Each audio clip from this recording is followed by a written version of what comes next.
سیدنا عمر کہتے ہیں کہ نبی صلی اللہ علیہ وآلہ وسلم نے ایک دفعہ اپیل کی اللہ کی راہ میں صدقہ اور خیرات کرنے کی۔ مختلف غزوات کے موقع پر آپ صلی اللہ علیہ وآلہ وسلم صدقے کی اپیل کرتے تھے کہ اللہ کی راہ میں خرچ کرو۔ سیدنا عمر کہتے ہیں کہ میری فائنینشیل پوزیشن اس وقت اتنی زبردست تھی کہ اس سے پہلے کبھی نہیں تھی، تو میں دل میں یہ سوچ رہا تھا آج تو میں ابو بکر کو پیچھے چھوڑ دوں۔ ہائے آپ دیکھیں کمپٹیشن بھی کس فیلڈ میں کہ میں آج اتنا مال لے کے جاؤں گا کہ ابو بکر کو پیچھے چھوڑ دوں گا۔ کہتے ہیں میں نے اپنے گھر کا مال آدھا کیا، آدھا مال گھر والوں کے لیے رکھا اور آدھا میں سمیٹ کے نبی علیہ السلام کی مبارک قدموں میں، اور دل میں سوچ رہا تھا آج تو میں ابو بکر سے آگے نہیں، لیکن ظاہر ہے کہ ایسا ہونا تو نہیں تھا۔ ابو بکر تو پھر ابو بکر۔ تو سیدنا ابو بکر صدیق رضی اللہ تعالیٰ عنہ اپنے پورے گھر کا مال اٹھا کے نبی علیہ السلام کی خدمت میں حاضر ہوئے، یا رسول اللہ یہ میری طرف سے صدقہ۔ اس موقع پر آپ صلی اللہ علیہ وآلہ وسلم نے سیدنا ابو بکر سے پوچھا کہ اپنے پیچھے گھر والوں کے لیے بھی کچھ چھوڑ کے آئے ہو؟ تو سیدنا ابو بکر صدیق رضی اللہ تعالیٰ نے فرمایا ابقیت، میں نے باقی رکھا ہے اپنے گھر والوں کے لیے اللہ اور اس کا رسول عز و جل و صلی اللہ علیہ وآلہ وسلم، یعنی میں اپنے گھر والوں کے لیے اللہ اور اس کے رسول صلی اللہ علیہ وآلہ وسلم کی محبت، ان پر کامل ایمان، کامل یقین چھوڑ کے ہیں۔ کیوں؟ سورہ توبہ کی آیت ہے کہ اللہ تعالیٰ نے مومنین کی جانیں اور مال جنت کے بدلے میں خرید لی ہیں، لہٰذا اہل ایمان خوشیاں مناؤ اس بیع کے اوپر، اس بیع پہ۔ بیع کہتے ہیں تجارت کو، اسی سے لفظ بیعت بھی نکلا ہے۔ قرآن میں تو ہے کہ ہماری بیعت کس کے ساتھ ہے؟ اللہ کے ساتھ، جنت کے بدلے میں جان اور مال۔ کس کے ذریعے؟ رسول اللہ کے ذریعے صلی اللہ علیہ وسلم۔ اللہ کے سامنے انسان اپنے آپ کو بیچ سکتا ہے، انسان کے سامنے نہیں۔ وہ لہٰذا وہ جو بیعت جب کروا رہے ہوتے ہیں کہتے ہیں بیعت کا مطلب آپ نے اپنا آپ ہمارے آگے بیچ دیا۔ وہ آپ کے آگے کیا بیچا ہے؟ ایک منی کے گندے قطرے کی جو پیداوار ہے اس کے آگے اپنے آپ کو بیچ دیا ہم نے کیا؟ اللہ کے سامنے انسانوں کو غلامی سے چھڑایا ہے نبی صلی اللہ علیہ وآلہ وسلم، نہ کہ انسانوں کا غلام بنایا ہے۔ یہ بیعت اللہ کے ساتھ ہے۔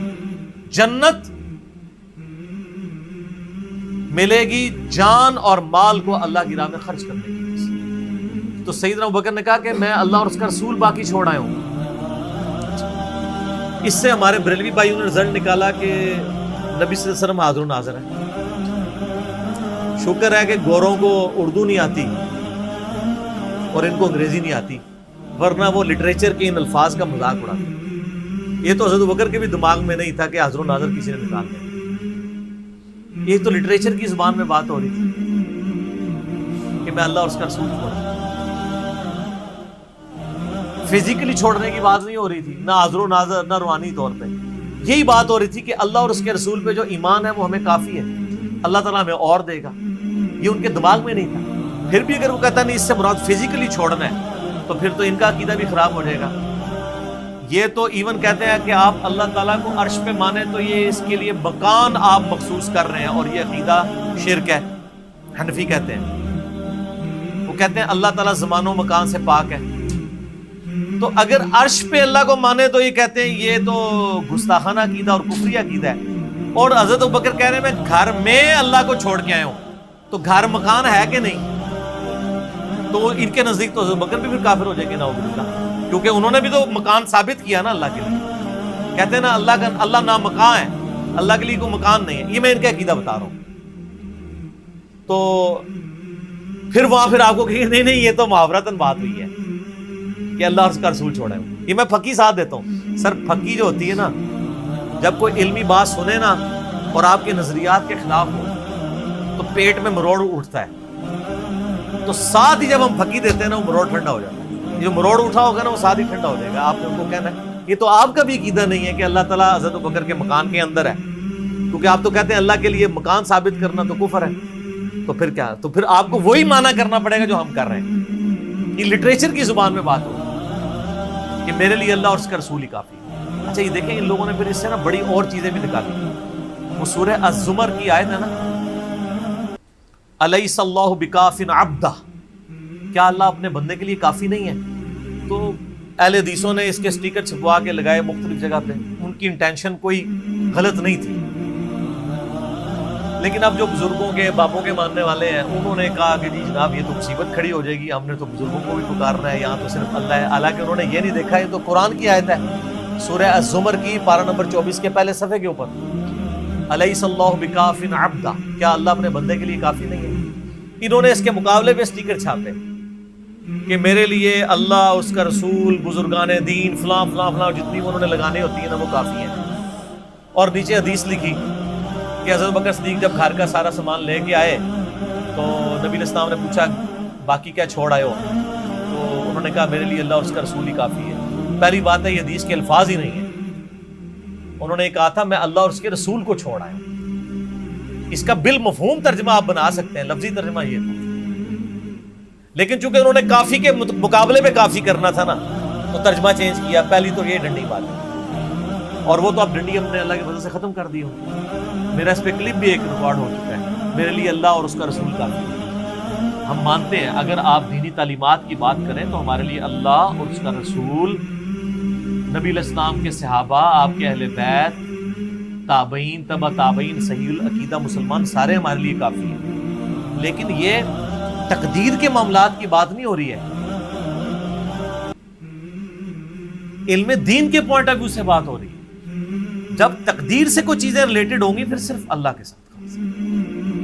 یہ وہ ان معاملوں میں بھی کر رہے ہوتے ہیں کہ غیر اللہ کو پکارا جائے، یعنی آپ جو اللہ کے ساتھ عقیدہ رکھے ہیں نا کہ اللہ تعالیٰ آپ کی مشکل پریشانی حل کرتا ہے، ایاک نعبد و ایاک نستعین، وہ یہ عقیدے اپنے بابوں سے ریلیٹ کرنے کے لیے نا تو یہ پھر چیزیں کھڑتے ہیں اور اس میں اس طرح کی پلیٹ ہوتی ہے۔ تو یہ سیدنا بکر صدیق رضی اللہ تعالیٰ نے جن معنوں میں کہا وہ معنی یہی تھے کہ ہم اللہ اور اس کے رسول عز و جل و صلی اللہ علیہ وآلہ وسلم کے ساتھ اپنی محبت کو وہ سرمایہ سمجھتے ہیں کہ دنیا کے مال اس کے سامنے کوئی حیثیت نہیں، اور یہ حقیقت بات ہے میرے بھائیوں، اس امت میں سیدنا ابو بکر صدیق رضی اللہ تعالیٰ عنہ کی مبارک صاحب نبی صلی اللہ علیہ وآلہ وسلم کے ساتھ اور اللہ کے ساتھ کمٹمنٹ کی ایک اعلیٰ ترین مثال ہے۔ صحیح بخاری میں حدیث ہے، نبی صلی اللہ علیہ وآلہ وسلم نے فرمایا مجھ پہ مال اور وقت کے اعتبار سے تمام مخلوق میں سب سے زیادہ احسان ابو بکر کی۔ دو ہی چیزیں ہو سکتی ہیں نا، یا آپ کسی کو اپنا مال دے سکتے ہیں یا وقت۔ وقت زندگی، آپ بھی وقت دے کے یہاں بیٹھے ہوئے، یا مال خرچ کریں گے یا وقت۔ ایون جو مال بھی آپ خرچ کر رہے ہیں وہ بھی وقت ہی ہوتا ہے، کیونکہ وقت لگا کے آپ نے مال کمایا ہوتا ہے۔ نبی علیہ السلام نے فرمایا کہ اپنے وقت اور مال کے اعتبار سے سب لوگوں سے بڑھ کے مجھ پہ احسان ابو بکر کا ہے۔ اور اگر اس کے ساتھ ہی الفاظ ہے بخاری مسلم میں، حدیث بخاری مسلم دونوں میں، اگر میں دنیا میں اپنا خلیل کسی کو بناتا تو ابو بکر کو بناتا، لیکن میں نے اپنا خلیل اپنے رب کو بنایا۔ سر توحید ہر جگہ اوپر ہے، ان صلاتی و نسکی و محیای و مماتی للہ رب العالمین، بے شک میری نماز، میری قربانی، میرا جینا، میرا مرنا سب اللہ کے۔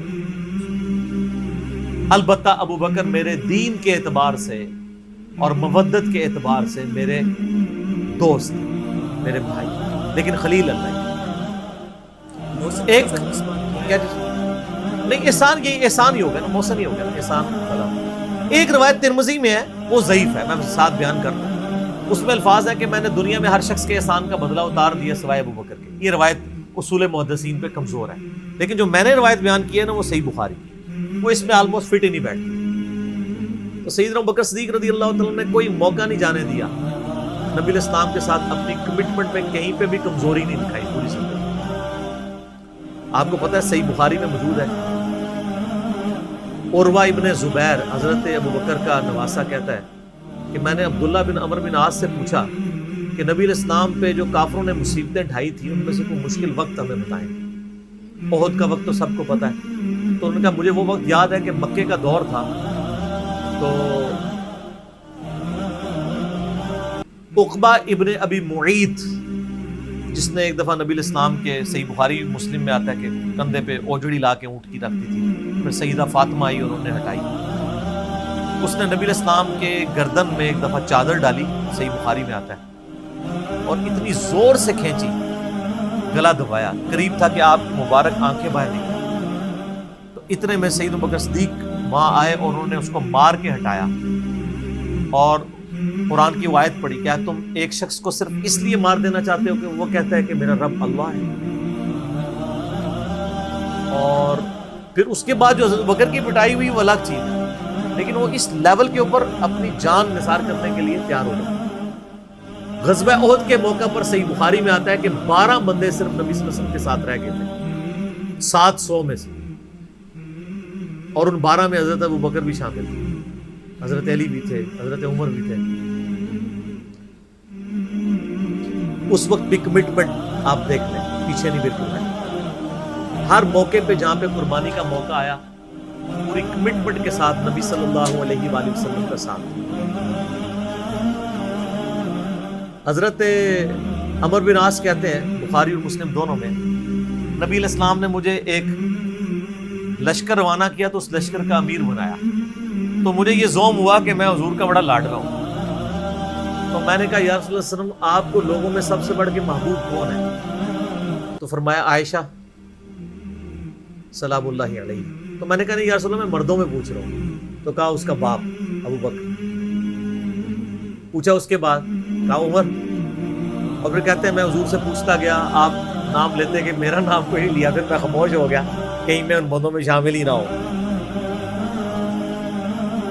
صحیح بخاری میں آتا ہے عبداللہ بن عمر رضی اللہ تعالیٰ عنہ کہتے ہیں کہ ہم نبی علیہ السلام کی موجودگی میں یہ کہا کرتے تھے کہ رسول اللہ صلی اللہ علیہ وآلہ وسلم کے بعد سب سے افضل ابو بکر ہیں، اور پھر عمر ہیں، اور پھر عثمان، اور اس کے بعد ہم صحابہ میں تفریق نہیں کیا کہ کون کس سے اوپر ہے، ان تینوں کو۔ لیکن یہاں پہ میں ایک ٹیکنیکل مسئلہ آپ کو بتا دوں کہ جب کبھی بھی صحابہ میں فضیلت کی بات ہو رہی ہوتی ہے نا، تو وہ ایکسکلوڈنگ اہل بیت ہوتا ہے، کیونکہ صحابہ کرام بھی اہل بیت کو ایک الگ سے آئیڈینٹی تصور کرتے تھے، اور محدثین بھی۔ ورنہ تو ظاہر ہے کہ صحیح بخاری میں ہے، مسلم میں بھی، کہ فاطمہ میرے جگر کا ٹکڑا ہے، جس نے فاطمہ کو تکلیف دی اس نے مجھے تکلیف دی۔ سیدنا ابو بکر بھی کبھی یہ جرت نہیں کریں گے کہ کہیں کہ میں رسول اللہ کو فاطمہ سے بڑھ کے محبوب ہوں، کبھی بھی نہیں یہ جرت کریں گے۔ اس کے الٹ آپ کو حدیث بخاری مسلم میں ملتے ہیں، وہ ٹاپک الگ ہے۔ میں آپ کو ایک شرعی مسئلہ سمجھا رہا ہوں۔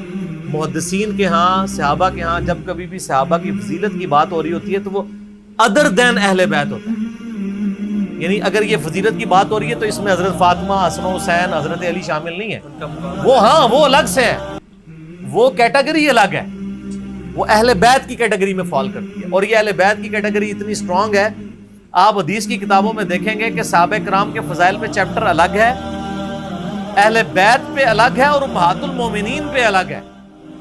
ایون امہات المومنین کو بھی اہل بیت سے الگ سے ذکر کیا جاتا ہے۔ اہل بیت کی ٹرم جو محدثین کے ہاں مانی جاتی ہے، اگرچہ امہات المومنین بھی اہل بیت ہیں، لیکن وہ اسپیسیفکلی سیدنا علی، حسن حسین اور سیدہ فاطمہ کی۔ تو یہ میں آپ کو کیٹیگری بتا رہا ہوں۔ تو بہرحال یہ خود مولا علی علیہ السلام کے بارے میں صحیح بخاری میں آتا ہے، محمد ابن حنفیہ نامی ایک عورت سے حضرت علی کا بیٹا تھا، اس کا نام تھا محمد۔ حضرت فاطمہ کی زندگی میں تو حضرت علی نے دوسری شادی نہیں کی، اور صحیح بخاری مسلم میں آتا ہے نبی علیہ السلام نے ان کو منع کیا تھا، ان کی خصوصیت۔ بعد میں انہوں نے کچھ شادیاں کی، اس سے بھی اولاد ہوئی، جس میں حضرت سیدہ حنفیہ نامی ایک عورت تھی، ان سے ایک بیٹا تھا محمد ابن حنفیہ۔ صحیح بخاری میں آتا ہے حضرت ابوبکر کے فضائل کے چیپٹر میں کہ محمد ابن حنفیہ کہتا ہے کہ میں نے اپنے والد علی ابن ابی طالب سے پوچھا، ابا جان بتائیں رسول اللہ کے بعد اس امت کا سب سے افضل کون ہے؟ انہوں نے کہا ابوبکر۔ تو میں نے پوچھا اس کے بعد؟ فرمایا عمر۔ اور ان کا میں تیسری دفعہ میں نے سوچا کہ میں اگر پوچھا تو یہ عثمان کا نام لیں گے، تو میں نے کہا اس کے بعد تو آپ کا ہی نمبر ہوگا، لیکن وہ تو علی تھے نا۔ تو انہوں نے کہا کہ میں تو عام مسلمانوں میں سے